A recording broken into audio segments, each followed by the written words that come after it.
Frogman Friday.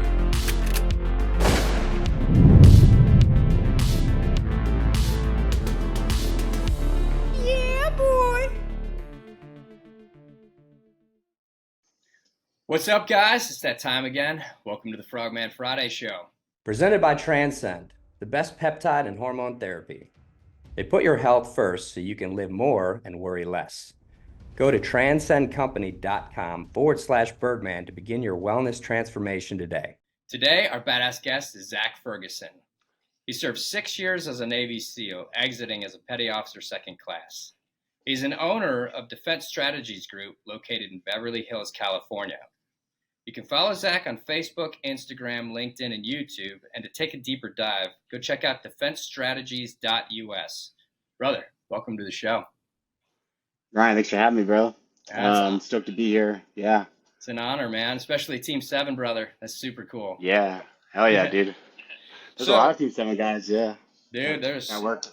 Yeah. It's pretty cool to see how many guys from 7 are actually crushing it in the entrepreneurial space. But before we even get into what you're doing, I want to dig into your transition because it's such a vital topic that we just don't shed enough light on. Like, people ask me and I'm like, yeah, I got out. It was not so easy. It was kind of rough, but I kind of glance over it and then I just get into what I'm trying to do today because I want to tell people about what's current. So what was your transition like, man? Transition was rough, man. I was on the Yemen deployment 2021, my third deployment, mid-deployment. So that was in March 2021 when I left. And my sister got diagnosed with Crohn's disease right before I left. And my dad is a drug addict, and he had like 5 years of sobriety, and then he would relapse. So right before I left for deployment, my sister went back home with my mom and dad, and my dad is going back in the methamphetamine benders. So I had a talk with them because I'm point man, sniper for my platoon. So I'm like, I was dad, if you fucking make me come home, I'm gonna resent you forever. That's what I told him. And he's like, copy that. And it was like July, a few months later, my sister texted me saying, Dad's getting pretty bad here. And then my neighbor FaceTimed me. And he found my sister in a pool of her own blood in the bathtub. And I said, okay, I need to come home and help fix my family. I was actually putting in a package to go to Green Team and had to make a decision to get out. My contract was November and it was July, so got out and just fucking went straight to operating to civilian life in like a month. It's terrible. Holy shit, dude. That's not a transition that I've heard before, man. Well, so let's keep going with that. Talk to me about that. Yes. So pool of her own pool of her own blood. I asked my chief and he's like, dude, go home, fix that. Which when my sister asked me, I held that decision for like a month. I was like, if I leave my platoon, the second man takes point man, someone gets killed, that's fucking on me. Eventually I went home. I didn't tell my dad I was coming home. I wanted to like surprise him and see what kind of state he was in. Showed up at the house.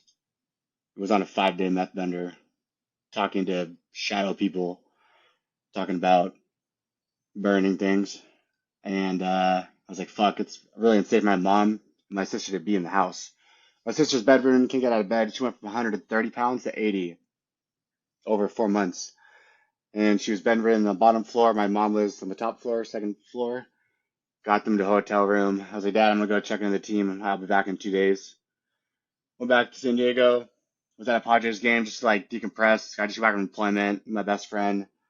And then I fucking picked up the phone and my neighbor FaceTimed me, which he's never done. And I looked at my phone and I was like, fuck, man. And picked up the phone and my house is on fire. So he lit the house on fire. And I didn't know if he was inside or not. So I drove from San Diego to Orange County and he was in jail. Luckily he wasn't inside the house. Got there like at midnight and just started walking around my house. There's a picture of my dad with the Boston Marathon, kind of like a photo like that. And there's a picture of him finishing the Boston Marathon with his timestamp. He's from Charlestown, Mass. I'm walking through the house. The reason I would join the Navy is because in 2013, when the terrorists blew up the Boston Marathon, my family's from there, and that's what like sent me to join the Navy.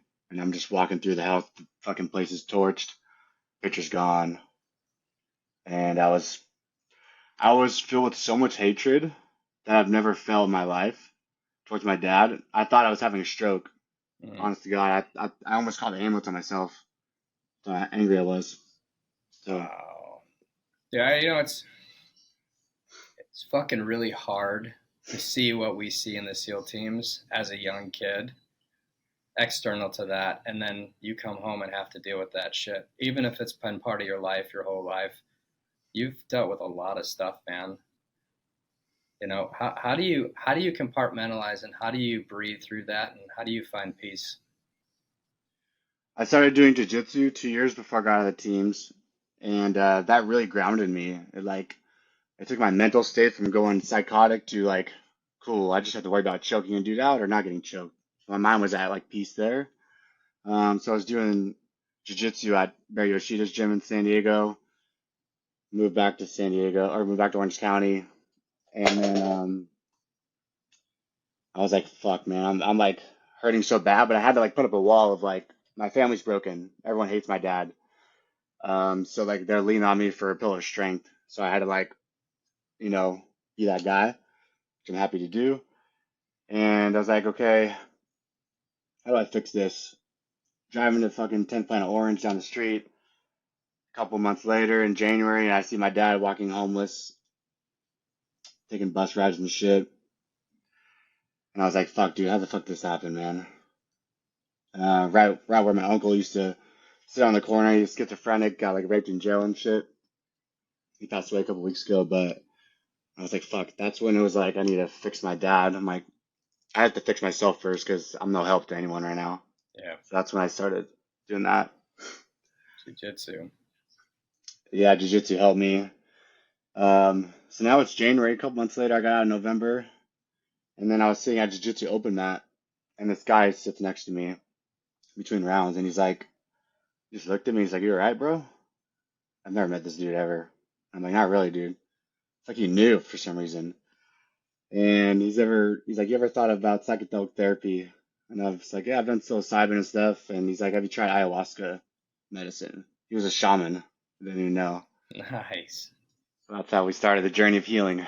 Yeah, buddy. So that's awesome that you bring that up because I'm a big advocate for it myself. I went through the vets program. I went to ibogaine and 5-meo, and Nice. I wish I had it during the time that I got out because it would have fully accelerated my healing journey instead of spending 10 years trying to figure out and wander through life like what the fuck. So, wow. Let's why don't we dig into that a little bit before we get into, and I want to follow up with your dad. Sure. So dig into the So, ayahuasca. so it's January, and I had monthly meetings with him, like lunch, to talk about what are my intentions, like what am I trying to get out of the medicine. So over like 4 month period, I haven't talked to my dad. He's homeless. He was fucking living in the burnt house. What the fuck? He was living in the fucking garage. It was torched. And then mom and sister in a hotel room. And then so that was January. In June, so 4 or 5 months later, I'm working up to the medicine, and my intentions were very simple. Let go of the hatred towards my dad. Number one. Number two was build my relationship with my faith in God, and then ask for my dad to want to get help. Those are my intentions. And then so it was like May, a couple months before the ceremony. I thought rock bottom for my dad was lighting the house on fire and almost killing my mom and dad and my sister. And then they found him naked in a liquor store, high on drugs, and they put him in a 5150 old. Um, so I was like, Dad, you need to get help. Like, he just said no to it. He's like, drugs are bad. I'm like, I understand the point of view. Went to ayahuasca in June, drove to LA, and I drove my car there, and I parked in front of the house, and I took a selfie. I'm like, I contemplated going back home, for a second. And I was like, I'm never fucking shied away from any kind of hardship or, you know, adversity. So I'm like, go inside this fucking house. Went in there, beautiful, safe space. So Friday night I got there, and there's 10 women on one side, 10 men on the other side with a shaman to our left playing music. And I'm sitting there in my chair, just having, getting that psychedelic space. Were you And then I nervous? feel, oh, I was nervous, but when I got there, I was like pretty at peace. I trusted the shaman with my life. Okay. So the headspace set and setting was perfect.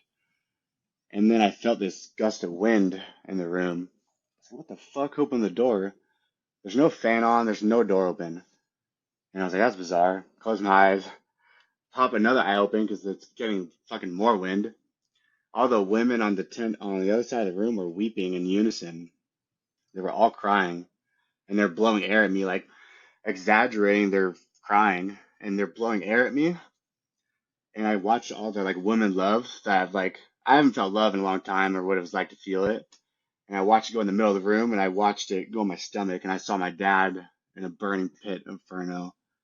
And I watched it go on my chest, my neck, my head fell back like this. My eyes open and flamethrowers flew out of my eyeballs. And all of the hatred towards my dad was dissipated in 5 minutes. That's rad. So, Wow. it's like a chill thing, right? Yeah, man, this is awesome. That's so awesome, man. And you touched on a super important thing because for me, it's the same thing. Like you've you've had a lot of hardship through your life, man, and you go into the SEAL teams, and it's about other people. It's not about you. So, when have you ever been able to love yourself? Never. And It's so a being really good able, question. yeah, so being able to go through ayahuasca and find that love for yourself, man, and then just disregard, get rid of that hatred. Whoo! You got me going, man.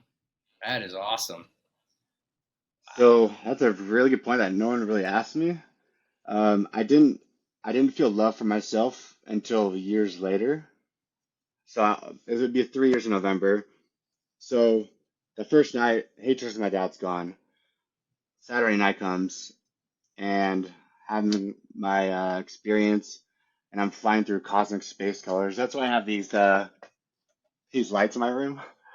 So I was flying through these colors and going a million miles an hour in the first person point of view. And there's no people. It was just energy of nothing but love.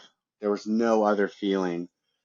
And then I see like a beam of light, and I was like, where am I? I was like talking to the light, and he started laughing at me. He's like, what do you mean? And I'm like, what place is this? This is the most beautiful place I've ever been in my life. He said, this is where you came from. This is where you're gonna go to when you die. And it felt like heaven. I've met God, and I like went to the gates, and he's like, it's not your time right now. Not yet. Um, and I was like, whoa, I had to take a breather, walk outside, get some fresh air. Came back, and I said a prayer for my dad, which I haven't talked to in months. And I was like, I pray that he asks for help because he wants to need help himself first. I go to Jiu-Jitsu Monday, 2 days later, calls me out of the blue. I haven't talked to him in months. He's like, I'm ready to get help. No words, no, hey, what's up? I'm ready to get help. Dude, that's I no better feeling, brother. It was amazing, man. So I got it into ayahuasca. He did it in October, so 4 months later. And he went there, went to lunch with him on Monday. He's 70. And he said, as a son, this is the best thing you've ever done for me. And I was like, fuck. It was he doesn't cry. He's not a crier. And that meant a lot. He had a glossy demon eyes like I did.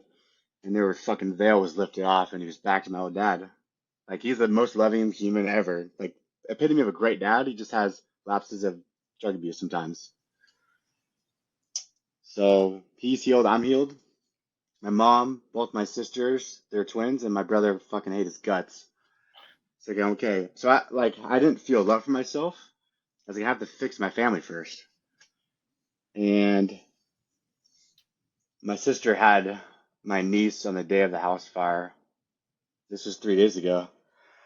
So it's been a week. I was like, Sarah, my dad hasn't met his granddaughter yet. It's been 2 years. And she trusts me. And I was like, can I just mediate a lunch with you guys? And she eventually said yes. Went to Long Beach, just walked to the park, just watching. And fucking now they have a great relationship. So one of my sisters is healed. The other one hates him. My brother was so mad at my dad, he moved states. I moved to Utah. And so my other sister, Natalie, actually my mom first, there's a therapist that works with team guys with MDMA therapy. And my mom said no for 2 years.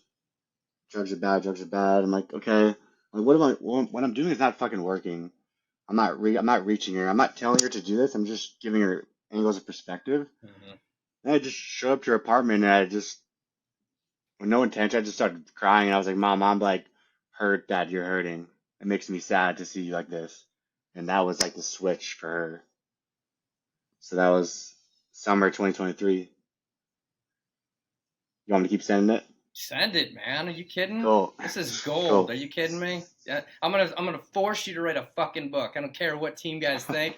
This is because so many people can learn from this. It's so real, dude, and it's just people bitch about so many stupid things, and you look at the perspective of when people are struggling at the highest level and the hatred, yet the pain and sorrow that you went through for your father and taking on his pain as your own pain.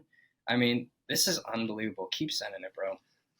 Cool. So it's July 2023. My mom's doing MDMA in December 2023. And she went all the way up to the therapy date and backed out. And I was like, fuck, man. Like, I let her down. Like, why didn't I fucking take her hand and guide her there? So I was mad at myself still. 2 weeks later, my birthday, January 11th. I'm just sitting in my room. It's midnight. And I get like a signal text from the boys on deployment. Ingram and Chambers died in that Yemen shipboarding. Yeah. 5 minutes later, my mom calls me at 1 o'clock in the morning, which she never does. She goes to bed at 9. The therapist calls me an hour later. They don't talk. I'm like, what the fuck's happening right now? So we had a three-way FaceTime the next day. Still my birthday, January 11th. And my mom's like, I'm ready now. And I'm like, holy shit. So now it's January, and then February, 1 month later, she has the next therapy date. The therapist asked me to get handwritten letters from everyone in my family. Most of them are in Boston, and then everyone else is here. So I had to acquire letters from my uncle that got out of prison. He did 35 years for armed bank robberies in Charlestown. My other ones are just, addiction runs on his side, so they're all fucked up. Got letters from him eventually. I wrote a letter. Everyone but my brother wrote a letter. And she's like, put it in an envelope and I'm going to give it to your mom, but tell her it's a gift from me and not her. So I was like, cool. My mom shows up. I give her this package for, what's her name? The therapist. And she's like, cool, you got her gift. I'm like, yeah, it's the letters from my family. She goes down to San Diego. And I had been up all night. My therapist has said, I want you to stay up because I want to fill you in on how it's going. Sitting there on my bed, it's 2 o'clock in the afternoon. I got a picture. And my mom's just fucking bawling her eyes out on the couch, reading these letters. And it's like happy tears. Um, just saying, like, Mom, I love you. Like, uh, she's reading a letter from my dad for the first time she hasn't talked to in years, saying I'm fucking sorry for what I did. Wow. And it made me really happy, man. Yeah. You find that healing, and you see the healing that they're having, because we can't make anybody do anything.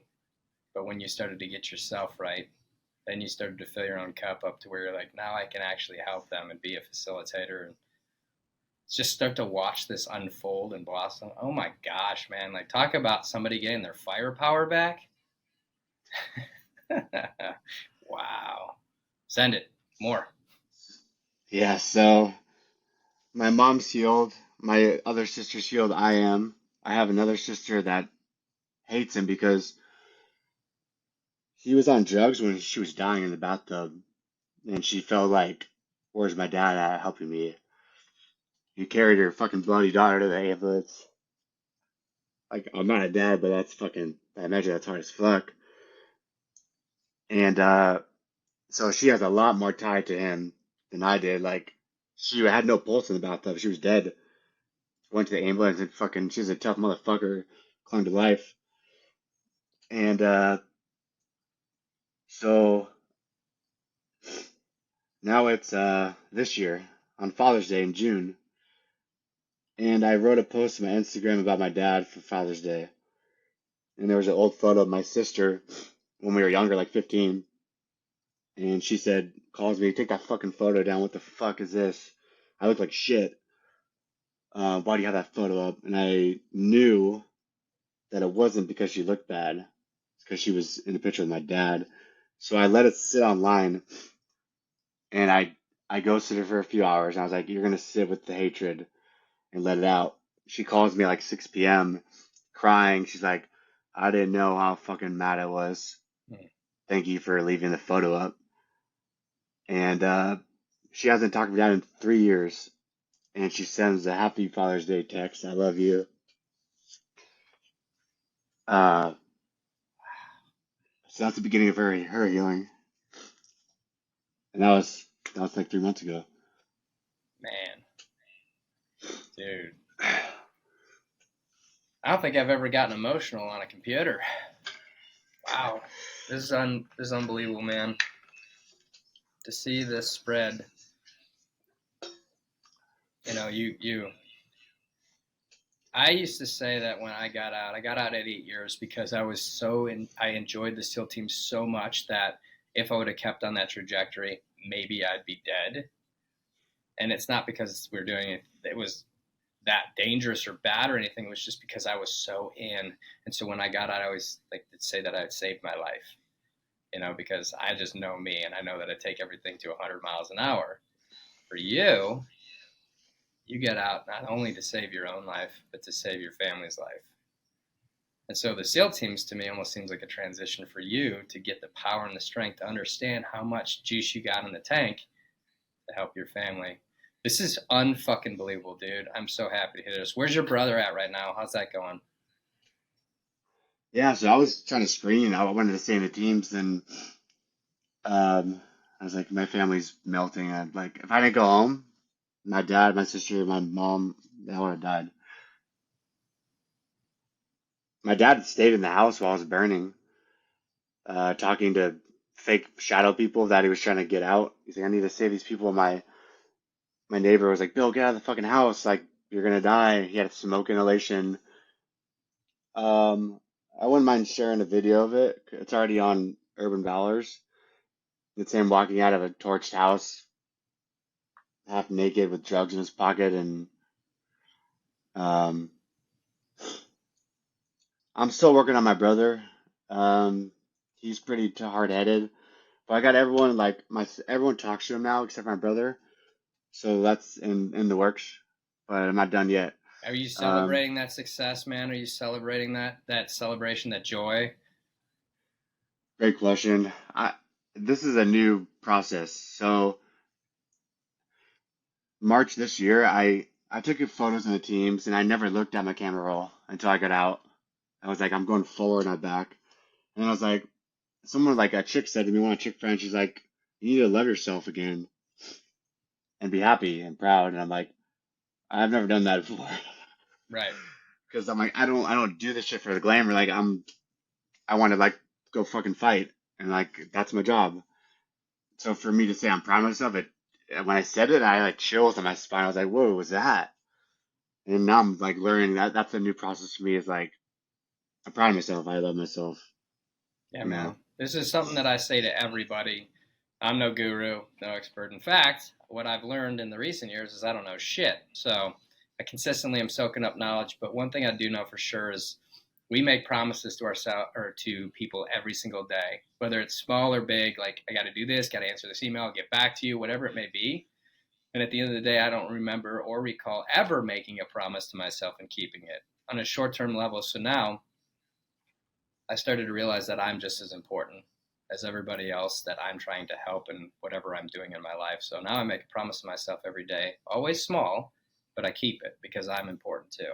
So in your journey, maybe think about throwing that in there. Absolutely. I already took a mental note of that. That's good. Thank you. Yeah, man. So again, that was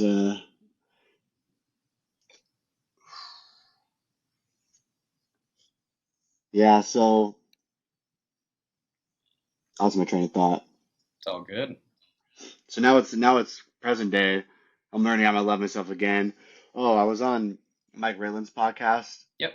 and that's the first time I would open up like massive vulnerability. Like I'm just crying like crazy on the couch. I got an overwhelming amount of random people like this hit me fucking deep as shit, and I just screenshot them. I put them in a hidden folder just to like this is really cool. They were sharing their life trauma. Like my dad raped me as a kid. My fucking mom shot my dad in the head. Like I'm like, bro, I've never met you before, and I'm like, I had to say that to them. I was like, wow, thank you for. I'm like, who have you told this to? They're like, you. I'm like, out of all the people in your life. So it was like so powerful. I was like, I'd be doing a disservice if I didn't share my story because it's helping so many people, like hundreds of them, team guys reaching out. And I'm like, this is incredible. And I'm like wiped after I do these. Oh, for And sure. I'm happy to do it because it helps so many people. But it's incredible. I didn't realize the connection and reach it would have. Well, You it's a know, healing journey for you, man, to continue to share it. Like, remember we talk about bottling shit up and throwing it and compartmentalizing, which is so, it's good for the op itself, but then afterwards it's got to be dumped. And so to be able to share this stuff, get it off your chest and tell the world, you can feel free of it. And that's what you're doing. And now you're giving that to those hundreds, thousands of people that are now starting to dump. Just in that alone, you're healing people and helping people. It's huge, dude. And you're going to continue to do this on a grander scale. You did an awesome job on Mike Lynn's podcast. He did shit. I mean, he sucks. And I love him, so he knows that. But no, he did, it was an amazing podcast. When I saw it come out, it first said SEAL Team 7, and I was like, oh, hell yeah, homie. We got to get nice. him on. And I did listen, and I was like, wow, you've been through a lot, man. So I want to do a mod 2 with you so we can follow up and we'll continue because I know people are going to follow your journey and we're going to share out all your information. But I want to get into some of the stuff that you've done to actually work for a living and some of the stuff that you enjoy. So this Defense Strategies group, obviously you're in BJJ, you're a purple belt, right? Yes. Okay. So you start this group. I've watched your stuff on Instagram. I see you shooting guns with a bunny head on and Oh you had all yeah. kinds of Please shit do. going on. So much fun. And then you've trained Sylvester Stallone's daughter. It looked like maybe one of the Kardashians was there. Or maybe they just look alike. But you're doing a lot, man. So talk to us about what this company is. Why did you start it? What do we need to know about it, man? So Michael Dowd, Team 7 operator, he actually put me through third phase in Buds, and he's the founder of Defense Strategies Group. And Angel Cortez, Army Ranger, I was at a Jiu-Jitsu open mat in 2013, and he's just throwing these community events for veterans to do Jiu-Jitsu together. I'm like, sweet, I'll come. Then I don't know who he is. Just showed up. We just got a nice bond. He's, you want to do a pistol course with me? I'm like, sure. I was like, I don't want any money. I just want to come fucking shoot with the boys. And then he asked me like 2 more times to be like a guest instructor. And then I didn't know they were evaluating me because they were trying to bring another dude on. And I had lunch with Mike and Angel. Mike put me through Buds. I'm with a badass Army Ranger dude with a sick ass story. Um, so they brought me on. Been with them for like 2 years. And then this year, January, he asked me to be a part owner. So me, him, and Angel are us three, and we Okay. just opened up a facility in LA, a combative facility. Okay. Well, let me correct that real quick because I said you were the founder in the opening statement. So you, in fact, are an owner of Defense Hmm, Strategies Group. So perfect. We'll change that out to make sure it's straight, but keep going. cool. Um, yeah, so like because I got out of the military just like all the dudes in the teams, like your brotherhood and your purpose is gone. And I was like, what the fuck? I was just gonna do eight. I was gonna go to ADCC and be a world champion because I'm a purple belt, but I was doing 2 days for 4 years, so like I'm a black belt level, it's many black belts competing really well. I heard So I people wanted to do hate that. guys like you. They hate guys like you Yeah. because you're this seasoned purple belt where another brand new purple belt gets in there and then they're like getting fucked up by you. The way the belting system works, I don't know how they do it, but it's just like the belts and nogi doesn't really mean a ton. Or maybe I was working stupid hard. I was doing Monday 2 hours lifting and then 2 hours in the evening for fucking 3 years. That's all I did. I had no job until I met Angel. So now we teach like women's self defense, like people with CCWs, like 'cause LA's trash here. There's fucking crimes all the place. So we just teach people how to better defend themselves, protect their family, friends, loved ones. And now we just opened up a facility in Beverly Hills 3 weeks ago. So we have a combatives gym where with partner with Arlie Arms, who makes custom firearms. So it's all in one house, and we just fight each other all day and teach jiu-jitsu and shit. It's fun.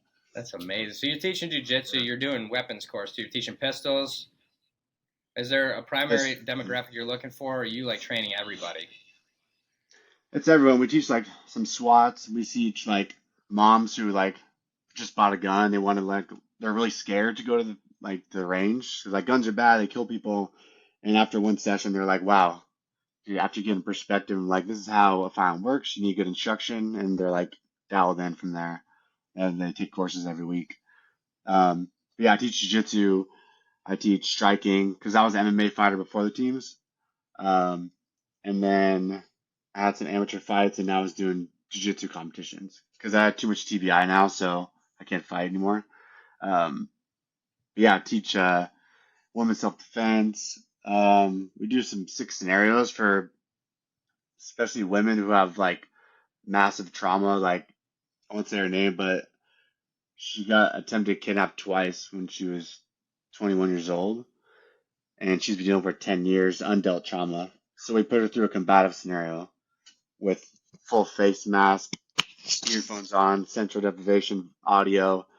We put them in the center of the mat of the room, and we just let them sit there with all their emotions that had built up. We're like stomping the ground, and they're like shaking, crying. Take the mask off, or we take the headphones off. Now they could hear, but they still can't see. And we let them sit there for longer. And then we take the mask off, and the scenario happens. We're wearing a red man suit, and then we put them through. For example, we put a plastic band around this girl's head, and she worked through all that trauma that she was attempted kidnapped, and weeping, crying. We coached her through it, and now she did another one, and she's fucking trauma's gone. So pretty cool, man. And when you can spend the Obviously, time, yeah, when you're spending time with an individual like that and showing them that you guys care, I mean that's huge, man. I mean that sounds gnarly too. Like that sensory stuff, like just the fighting alone is one thing. Like people come in and they're training with special ops guys, so they get this little idea of like either I have too much ego and I need to dial it down, or I'm terrified because these guys are the baddest ass dudes in the world. Somebody asked me to fight them, and I'm like, dude, I'm a sniper, I'm a gunfighter. I did the Dieter course, but I wouldn't call myself an expert in hand to hand by any means. But for guys like you who's done it, that's terrifying to go up against. But to be able to dial all the ego out of it and show them from a place of love, like this is what yeah, we're gonna do to help. That's badass, dude. exactly. Yeah, we're not trying to beat them up to where they break. We're pushing them, and then they get to a breaking point. They're teetering, and then we're like, calm down, take a deep breath. We're gonna get back in the next scenario. They're like, okay, okay, and then we just work them through 8 of them, and then they're brand new people at the end. It's incredible. Like, yeah, we're not trying to beat up random people. We're like trying to work through that trauma they had. Ironically enough, it changed this girl's life. Um, she did. She's a really good client, a friend of ours. And this photo, it's a Grim Reaper. It's actually me at sniper school with the face melted off. Mm. And she went to ayahuasca after I shared my story with her, and fucking back. I'm actually seeing her tonight. We're going to a rock concert, but Yeah, yeah, pretty that's what I'm cool. talking about. Amazing. All right, so let me get this straight. With defense strategies group, you've got jiu-jitsu, you've got shooting, pistol courses. You can teach anybody, children. Do you teach adults, women? You have specific courses set up for women with trauma. Is there anything else that we don't know about this group that you guys do? We do youth firearms safety courses. Okay. So we start them off with airsoft pistols at the range. Their parents shop them off. They come back at 1 p.m. after they do some airsoft, and then their parents come with them, and they're like, "We're not teaching them how to shoot guns. We're teaching them like firearm safety. Like, if you see a gun, get a parent. But like, if you had to, for whatever reason, like they know how to clear and safe it. They're comfortable like shooting a gun. Like they're getting good instruction from the very start, which is super important because people have bad experiences with shitty instructors in the beginning, and then they don't want to go back to the range ever. So we're giving them that like good instruction from the start, and then they can follow on if they want to. That's pretty cool, So man. that's youth firearm safety. We do a women's only course because women don't like to go to men. It's like, a little intimidating. So we do women's only, private lessons. Um, just teaching people how to defend themselves and their family. That's it. Protect themselves and their loved ones. Yeah. If you had everybody in the world listening to you right now, what would you want them to know about what you guys do and what you need help with? Yeah. So I would say um, people are really scared to go to the range like every week. And I'm like, don't wait for a bad thing to happen for you to, for example, a shooting client recommended this guy, and he's like, I'm scared to go to the range. I'm like, bro, just book a private with me. I promise it's gonna be good. 2 days later, his house gets burglarized with his kid and wife in there. And I'm like, bro, don't wait for something shitty to happen. In LA, it's fucking home robberies are every fucking day. Like, don't wait for a bad thing to happen. Get out of your comfort zone. Come to great instruction. It's good, safe, chill environment. We don't yell at it. We're not those fucking weirdos yelling at students. We're like coaching them through nice, safe environment. Um, get out of your comfort zone and learn how to defend yourself because no one could come save you. So yeah. Badass. Anybody in America can come to you guys and sign up. Yep. We have dudes fly from Montana coming to a course all the way to LA, but anybody can come. Open to the public. It's interesting, man. So Yeah. everybody's coming in to take your course to California. Usually from Texas, we make the joke that everybody comes to Texas from California to take our shooting courses, but get the exact opposite. That's pretty sweet. All right, dig Yeah. into this one. This one's awesome. I always do this when I close everything out. Who's your hero? And tell us why they're your hero. My dad, ironically enough, um, my uncle and all of them, they're all doing Oxycontin in Charlestown, Mass. In the 80s, they're like like the movie The Town with Ben Affleck, Robin Banks. That's what my uncles did.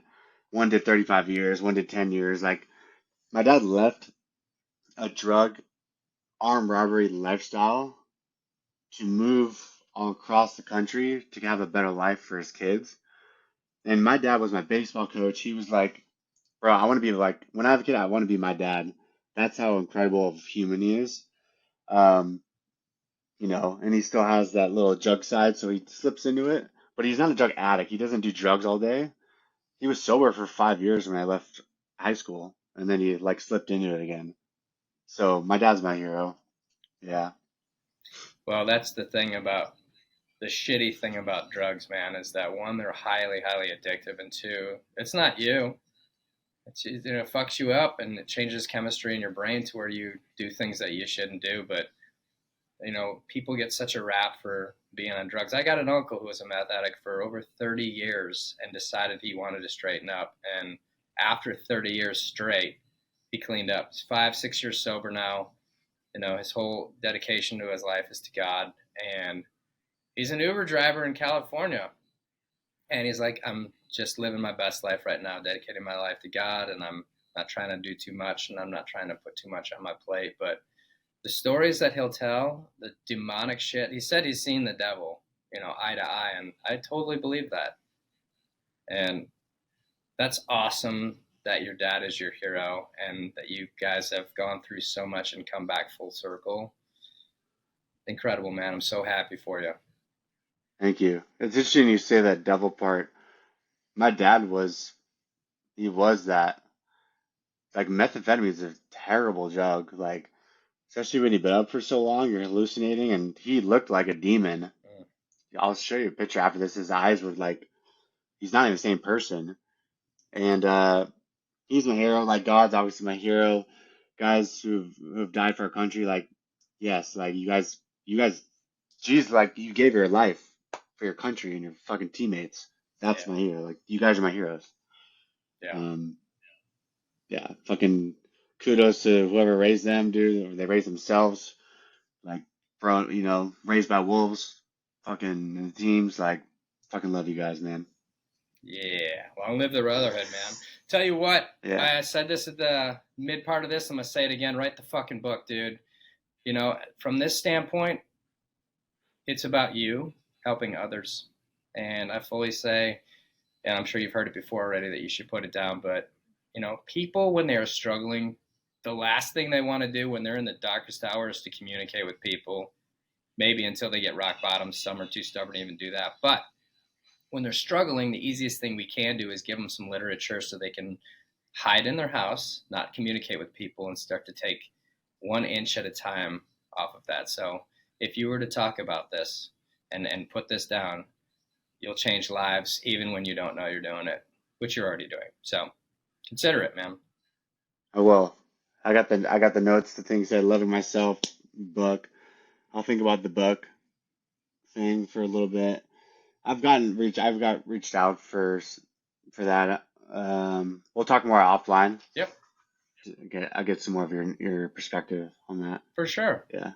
Well, dude, it's awesome, man. We're going to push this out. Everybody go check out Defense Strategies Group, which is defensestrategies.us. Go give him a like, a follow. Follow Zack on social media. We'll put all his information out. And thanks for being on, brother. Thanks, Ryan. Follow Frogman Friday, Birdman. Thanks so much for having me on. This is going to help a lot of people, man, and I love what you're doing. I've fallen, like, recently, when we started connecting. I'm like, I love your purpose, your mission. It's fucking badass, dude. So thank you so much. I appreciate you, man. And I really appreciate you for tweaking my ego a little bit, because I know that I'm the best podcaster this world's ever seen. But to hear that from you, I'm kidding, dude. I suck.